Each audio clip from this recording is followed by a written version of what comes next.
Do you remember the first time in your life where you realized that things may not be what they appear?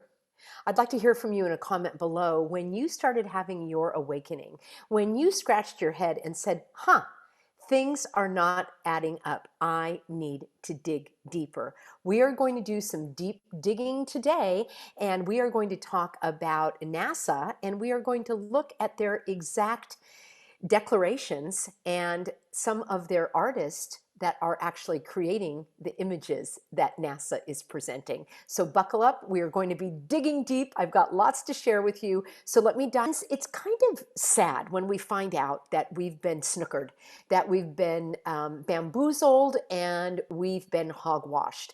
This has been happening for many, many, many, many, many, many years. And more people are waking up to the deception. Sometimes that truth is facing us right in front of our face, and we are blind to it. People don't even see what actually is being presented. So I did a video a few days ago about NASA when the information came out with the image that said it came from the Hubble telescope or no, the Webb telescope. And what I want to do is show you the image that I showed earlier, and it was kind of funny. I thought it was funny. It was on my Facebook page, and somebody had sent this to me. And let me just cue that up for you here in one moment.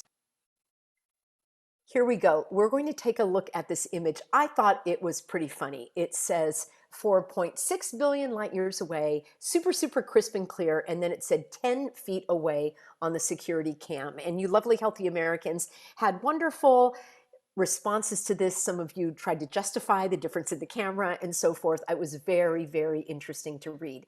And then I thought this was a really funny.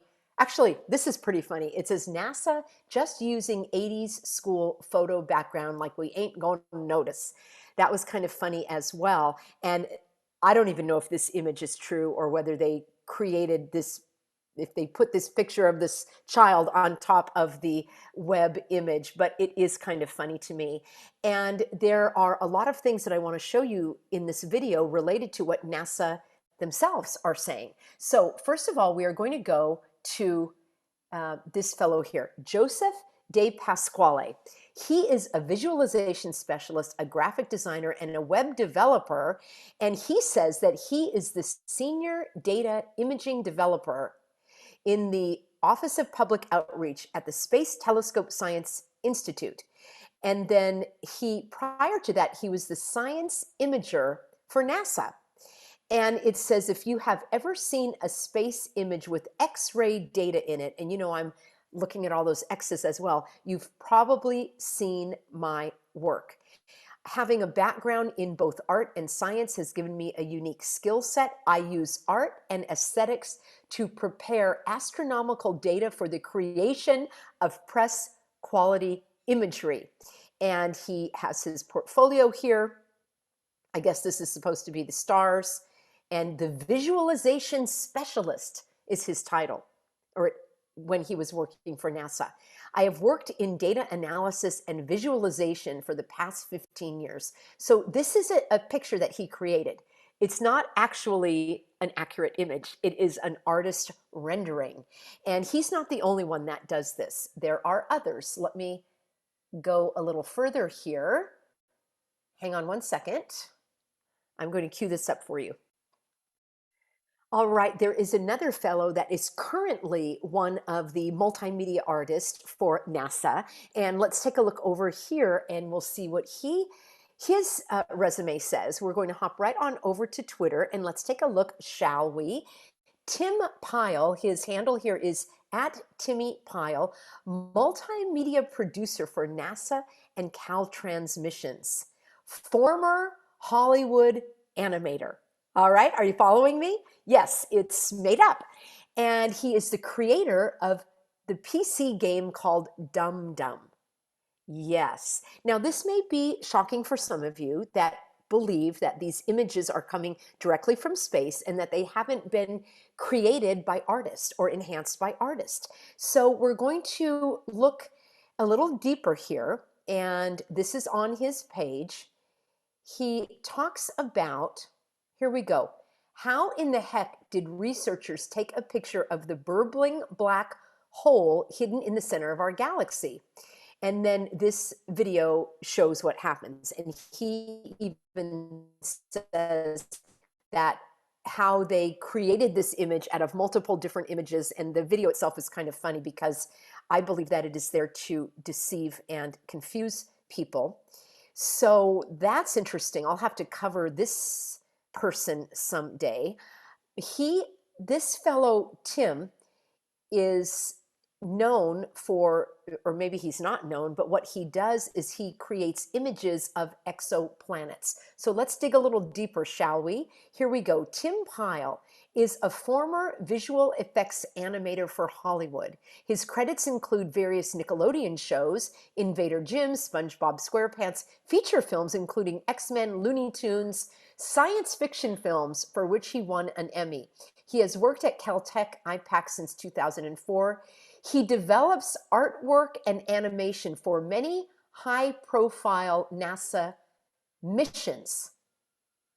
Here we go, including the Spitzer Space Telescope, the planet-hunting Kepler Space Telescope, JPL's Exoplanet Division. His work has been featured multiple times on journal, newspaper, and magazine covers. So right here, NASA and the Jet Propulsion Laboratory is telling us that they have an animator, a visual effects animator for Hollywood, creating the animation for these high-profile NASA missions. So this is irrefutable. These are facts. And I know that it can be hard for people that maybe have not been exposed to this kind of truth before and want to live in the sci-fi world of what they're showing you on TV and social media. But the fact of the matter is, they're telling us right here plainly. I'm going to queue up a couple of more images here to share with you in just a moment. All right, here we go. I'm going to share my screen again, and we are going to hop on over to NPR. Now, NPR is not some right-wing media outlet. It's actually quite liberal, and this was an article in 2016. And here we have, again, a computer-generated artist rendition illustrator, and it says right here, the artist impression shows a best guess of what the surface of the planet Proxima b, these names are so funny, might look like as it orbits the red dwarf star Proxima Centauri, the closest star to our solar system. Maybe Mars was the model. I don't know if they're trying to mock people who believe this, or they are just I don't know, being a little bit cheeky. But it says, when scientists recently announced that they had discovered a new planet orbiting our closest stellar neighbor, Proxima Centauri, they also released an artist conception of the planet. The picture of a craggy canyon illuminated by a reddish-orange sunset looked like an image that could have been taken on Mars by one of NASA's rovers. Oh yes, I'm sure exactly there is a rover on Mars taking pictures, absolutely. Why isn't it on the moon? That's my question. But the alien scene was actually completely made up. They're telling you right here, friends. They are telling you in black and white. It is part of an ever-increasing gallery of images depicting real planets beyond our solar system that, in fact, no one has ever seen. I'm sorry, this is science fiction. How do they know they're real planets if no one has ever seen them? Astronomers detect these planets by looking for how a planet's gravity tugs on its star, or how a planet blocks a star's light. Over the last 2 decades, they've used these techniques to detect thousands of planets. I know, this is actually a little lighthearted because it's laughable. Creating popular images to show what the planets might look like has become something of a cottage industry. The artists say that this work can drive home the idea that these planets truly exist. But still, some people worry that the public might get the wrong idea. Oh, really? So here are how 4 artists see Glias 1214b. And of course, they have to give you these sci-fi names. Well, it looks like a bowling ball. This looks like a blue bowling ball. This looks like an orange bowling ball. This looks like a kind of a reddish or coral bowling ball. And this looks like a purple bowling ball, which I guess the hole for the thumb is over here. It's ridiculous, friends. It's laughable. And it is entertainment. All of this is entertainment. It is there to produce, it is produced for you to entertain you. And to entertain means to entrap your mind so you don't spend time thinking about reality. You're thinking about this sci-fi. 4 different artists created 4 different interpretations of Gliese 1214b, a planet 40 light years from Earth that is believed to have a watery surface. It's tricky with computer graphics, says Ray Villard, news director for the Space Telescope Science Institute. You can make stuff in such extraordinary detail, people might think it's real. Friends, come on. People might think we've actually seen these features, canyons, all kinds of lakes and rivers. Of course they think that because that's what you want them to think. And I know right now in the comments you're saying, well, Peggy, the telescopes are so much more accurate now. They're higher tech. Okay, let's have some proof of that. All right, here we go. Of course, they're going to give us a solar ad. That's a topic for another day. The point of these illustrations is to create excitement, to grab the general public's attention. But there is a danger that many people sometimes do mistake some of these illustrations for real photos. Many astronomers actually do see this danger on this kind of illustration because it might create false images on people's minds. Oh, really? You mean like this? You mean like this? And you mean like this? Yes. And there is another funny one as well that I'm going to share with you in just a moment. All right, friends, I wanted to share this image with you as well. Yes, I thought this was really hilarious. Taken from the, granite countertop there. Who knows? Who knows? They are already admitting that these images have been created. Here we go. It's up to writers and captions to explain what the image really is. For us, it's quite the biggest compliment if people do confuse our illustrations for a real image, he jokes. That's very sad. And people are so easily led astray. You can tell by everything that we've been going on for the last couple of years. Artists collaborate with scientists who share what is and isn't known about far-off planets, says Tim Pyle. I showed you that a moment ago, a graphic artist who used to work for Hollywood, doing all the sci-fi, and now he's doing it for NASA. Okay, here's what I want to show you. This is the Tim Pyle and Robert Hurt, who are 2 artists that actually work for NASA. And I'm going to unplug my audio, and I want you to listen to this 1-minute, 25-second video here where they talk about and they joke about creating these images. All right, here we go.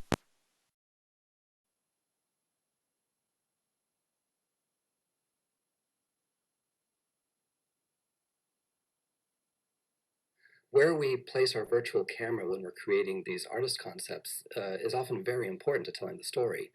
If we place our camera behind the planet so the planet is silhouetted by a star, we get a good look at the star. Another reason we wanted to take this viewpoint is it highlights the fact that there are other exoplanets in the system. And in fact, you can see that in our first draft. You can see there's the star in the distance, and you can see the other 4 inner planets. That was the first actual image that the scientists got from us. The feedback was that water was way too blue. Yes, it fell within its habitable zone, but it was barely within the habitable zone of the star. So it was likely to be about as hospitable to human life as Mars is. They asked for more ice on the planet to indicate more water locked up in the form of ice caps. Another thing we did was we actually adjusted the color temperature of the star to reflect color that that star would have compared to our own sun. So, and then after, again, several revisions, we finally ended up with the final image. We see this dingy, barely lit planet, and you kind of don't want to go there. Instinctively, you're repulsed by it. Well, I want to go there, but Well, okay, you don't want to go there and I don't want to live there, but you don't want to stay more than 1 night, maybe 2. All right, friends, they talk about that they are giving the drafts to the scientist, and it's stunning to me. So they talk about um, they're creating these images. So why in the world? Yeah, this is all computer generated. This is all sci-fi. All right, let's keep going here. Okay, this is the fellow that I was talking about, Tim Pyle. He's an American filmmaker and animator. What else do I have for you here? The Artist Conception, The Art of Exoplanets, NASA Jet Propulsion Laboratory. This Artist Conception shows what the planetary system may look like based on available data about the planet's diameters, masses, and distances. How do you visualize distant worlds that you can't see? A team of artists uses scientific data to imagine exoplanets and other astrophysical phenomena. All right.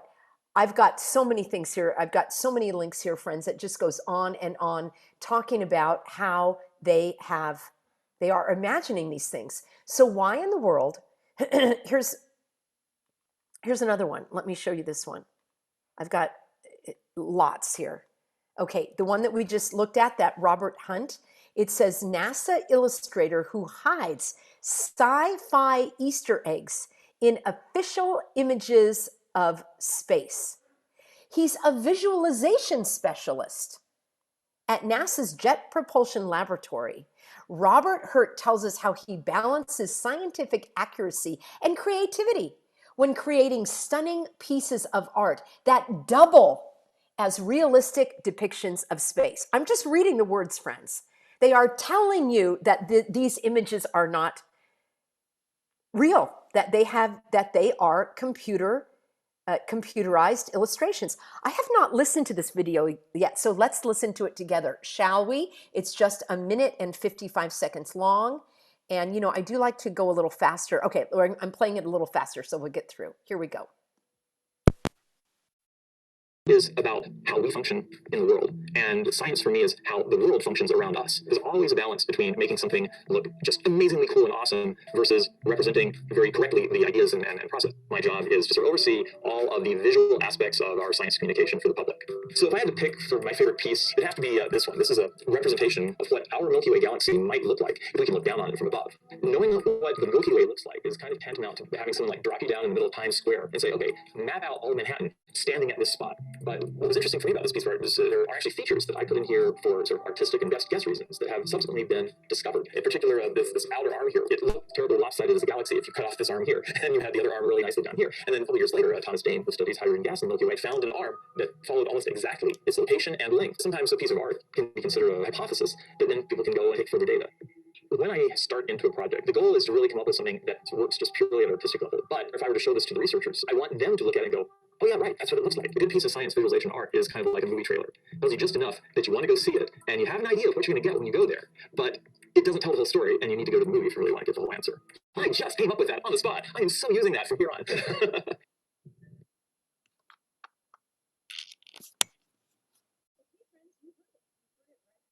Mouth. He said that he likes to infuse creativity, that he wants to show the scientist what he thinks it could look like. So that plants in my mind a lot of seeds of doubt. So when I see those images that are crystal clear, that are supposedly taken, you know, how many million of lights, like 4.6 billion light years away, which I don't believe that anyway, it plants this seeds of doubt in my mind. How can that be?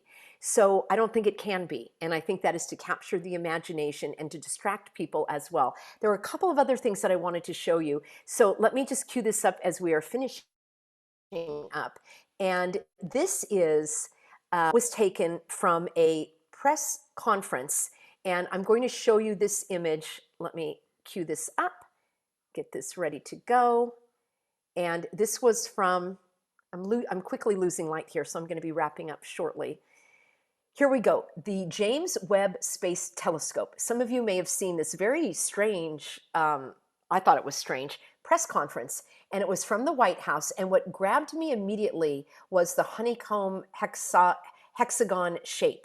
And I know that this James Webb Space Telescope, and I don't even know if I'm going to do more videos on this. I think it's clear that you can see that I'm skeptical about all of this. And it talks about the panels that were created, and they were created in this honeycomb shape, and they give us reasons why. I was curious about this honeycomb because I see it again and again and again in different, I see it at different websites. I see it for different company logos. And I'm going to show you in just a moment and let me know if you know in a comment below, what molecular structure is the same as the honeycomb. I think it's very, very interesting that they are pushing this image onto us. So here we go. This is apparently the image that they got back. And I think it's hilarious that it looks exactly like to me, it looks like it was an artist illustration. We just heard from the artist that they do all the illustrations. There's a division at NASA for the public relation images, and that's what it looks like to me. And we just had evidence of exactly that's what they do. And it looks like the countertop of my best friend who has a kitchen counter with that countertop. So here they are in their little images. And of course, there are 6 sides to the hexagon and 3 people. So that looks like 6, 6, 6 to me. And let's keep going. What else do I have here? I might have a couple of funny memes going on. Oh yes, the heat wave is dangerous for gender non-conforming people. Oh my gosh, these are unrelated. I just wanted to show you. Hotter nights increase the risk of death from heart disease. Of course they do, especially if you're in your 60s. There's another X. Of course, they love the X, Latinx inclusion. And I did a whole thing about the X. And think about the word hex, hexagon. And of course, the energy bills are causing heart attacks and strokes, probably blood clots as well. I'm sure that's exactly what's happening. And these are just some funny memes that I have collected, thanks to all my lovely healthy Americans sending these to me. Yes, soil can increase the risk of killer heart disease. I'm absolutely sure that happens. What I want to show you now is this. I want to hop right on over to what does a hexagon represent? Well, the hexagon is also like a beehive, right? So I look at the hive mind. And of course, there are a lot of websites and just popular culture is talking about the hive mind and belonging to the hive and the collective. So it is a notional entity consisting of a large number of people who share their knowledge or opinions with one another. It's basically, here you go, in science fiction, which we've just been looking at, a unified consciousness or intelligence formed by a number of alien individuals. The resulting consciousness typically exerting control over its constituent members. So there we are, the hive mind, and they're pushing this beehive imagery. Now let's take a look a little deeper, shall we? Oh, you can just do an internet search for hexagon and you'll see websites. And here is the molecule, graphene oxide. That's right, the graphene oxide the molecular structure it consists of carbon, hydrogen, and oxygen. I'm not going to talk about graphene oxide publicly on this channel because it probably will get me a strike. You can let me know in a comment below if you know the significance of graphene oxide in our current day and what people are going through. And wouldn't you know it, it looks just like the Webb telescope, and that looks just like NASA's depiction with all of that hexagonal shape. And here we go. Some time ago, when the cooties cure first came out, there was this map, not this one, but similar to this, which is very strange because the states are in the wrong place. It's very weird, but they are doing this kind of depiction, and they were showing the percentage of people that had gotten the cooties cure by state. And I'm looking at it going, this is so weird that the states are not in the right location. And it's very strange to me. Again, they just mess with your mind, but again, with the hexagon shape. And then here we go. What does it mean, a hex? Hex, to cast a spell on, to bewitch, a magic spell, a curse. All right, I came full circle on this video. Thank you everybody who stuck with me. And the design of that Webb telescope is that honeycomb hexagon, and a hex is to cast a spell on, to bewitch, a magic spell or a curse. And that means people are under a spell and they actually don't see the reality, even when the reality is right in their face. NASA comes out, they've said that they're doing the images, that these are artistic renderings. How would that change? Why would that change? I don't believe it has. What say you? All right, friends, this was kind of a fun video to do. Thanks for being on board. I will be back with you in my broadcast tomorrow. And I look forward to seeing you on this channel starting at 5 p.m. Pacific, Monday through Friday, and also at my Living Swell channel, where we talk about positive encouragement and emotional well-being, and that is at 11 a.m. over at Living Swell, and always over at thehealthyamerican.org. Love reading your comments. Thanks for sharing the video and subscribing, and I'll see you in the very next broadcast.